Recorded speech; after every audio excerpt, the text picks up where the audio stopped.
Hey everyone, this video will be my review of what I thought were the best projects of the iGEM 2020 competition day 3, the final day of the competition. If you haven't seen my review of the competition day 1 and day 2, make sure to check those out as well.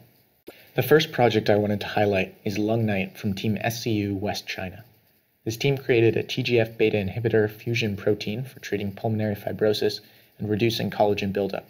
The team successfully produced the fusion protein and tested it on fibroblast cell cultures. This project stood out to me because the majority of iGEM projects tend to use either E. coli or yeast as their cell of choice. I'd definitely like to see more mammalian cell culture projects in the future. The second project I wanted to highlight is Reshape from Team DTU Denmark.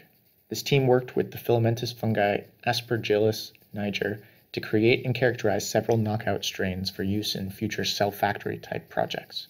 To demonstrate the capabilities of this system, they also characterized the glucoamylase activity and protein secretion across the various strains that they produced. The third project I wanted to highlight is Biot from Team GreatBay. Similar to the Pikachu project that I highlighted from day 2, this team created a humidity-based power generation device utilizing electrically conducting pili produced in E. coli. They went even further than the Pikachu project by attempting to improve the electrical conductivity of the pili through mutations and stacking several modules to achieve a usable voltage of 1.5 volts. The fourth project I wanted to highlight is Phocus from Team Tayu-Delft. This team worked on creating a bacteriophage-based biopesticide for locusts.